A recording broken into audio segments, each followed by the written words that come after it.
Just add our sugar, and once the sugar stick in our camote or our sweet potato, then it means it's already done.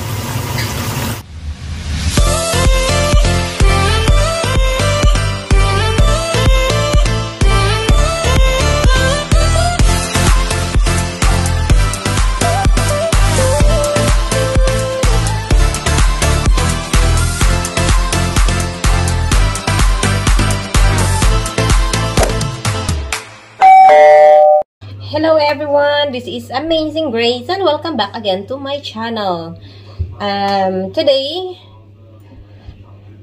I feel so tired of eating something Norwegian food, or I just, I feel like I'm looking for something, or I want to eat something, but I just don't understand until I saw, I'm watching a vlog.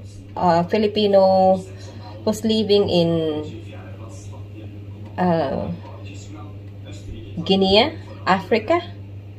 So I saw him making or cooking banana cue. So I decided, since we don't have any bananas here, so I went to the market or to the grocery stores and bought sweet potato.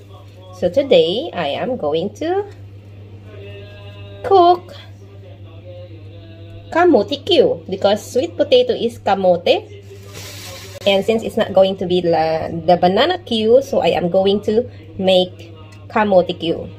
So sweet potatoes, fried it in oil, deep fried in oil with brown sugar. I have brown sugar here. So this will be our dessert. At the moment, I am making our dinner, and that is a pork with potatoes and some sauce. Of course, with vegetables. Because, guys, my food is not complete without any vegetables. So I have to. So for dessert, I am going to peel this off and cut it into small pieces. I'm gonna show you guys how it's done, so just be with me. So we are going to peel our sweet potato this way, guys. Yes, peel it off. We have a peeler. I hope that this is the same as, because last time I make also sweet potato, but the sweet potato was very soft, and I don't like. I want my sweet potato a little bit crispy. So yes, let's peel our potato first. This way. Take away this white one, because it's still part of the skin.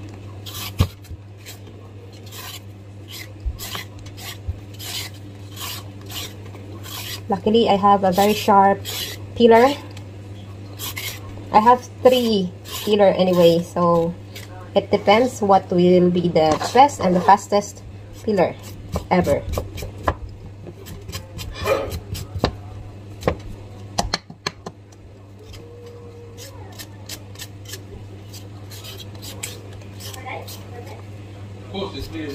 So this is it, and I'm going to cut our potatoes this way.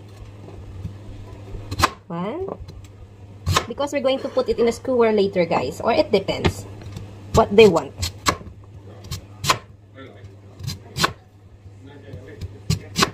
So this will be our sweet potatoes. Oh.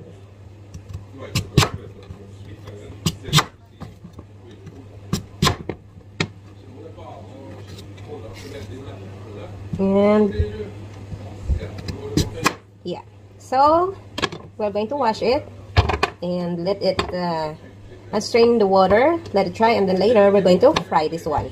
I think I have to make 2, and one will be I'm going to use the other one later in our soup. So I think 2 is enough. Yeah. So this is our This is our sweet potatoes, guys, that I already cut.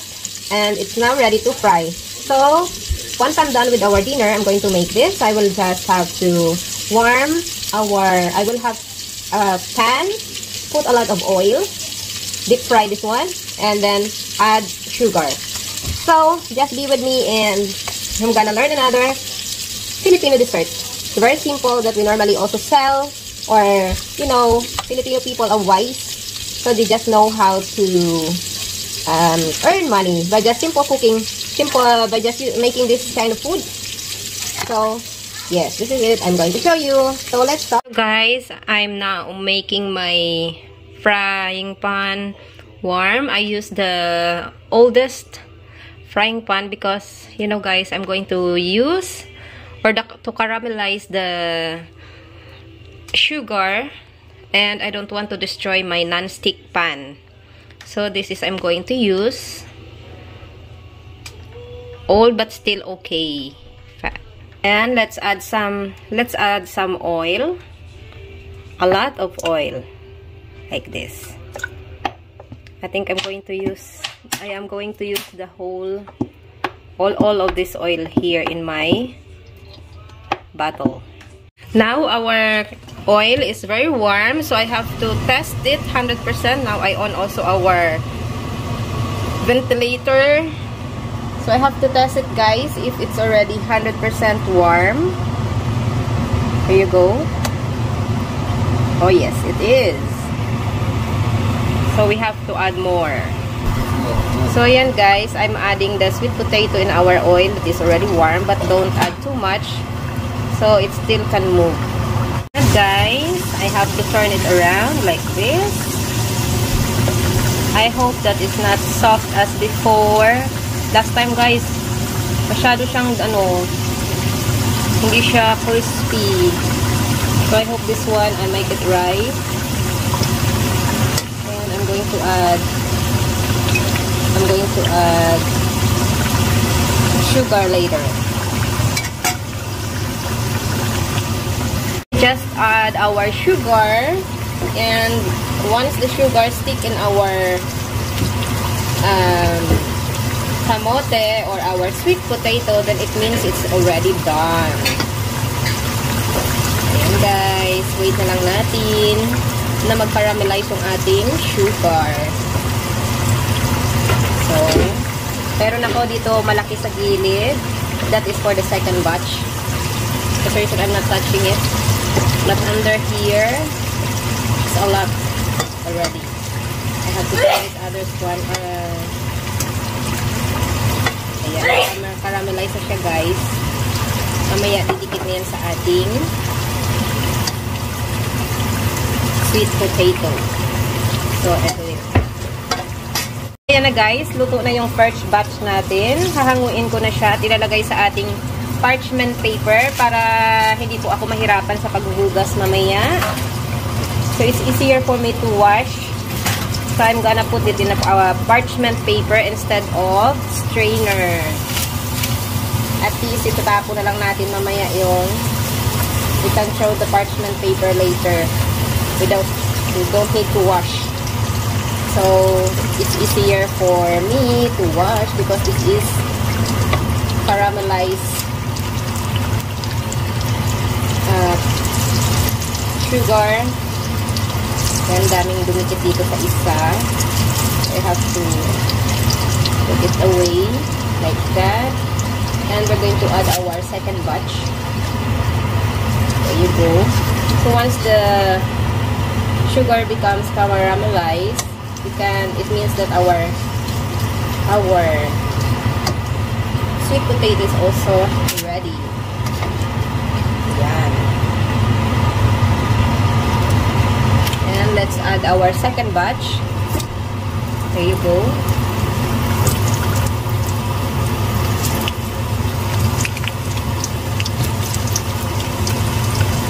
Ouch. It's hot. Ayan. So, this is our finished product. So, we're going to... Oh, it's still warm. Oops. Yeah, there you go, guys. You see? You can see. Then you can just you know, put the square like this. And for the other one, like this. I think it's only one like that. So, yes, this is it, guys. Yan, lutong-luto na po yung ating. This is the finished product of our Camote Q. This is the final result of our yummy, yummy, yummy Camote Q, crispy and sweet. Yum!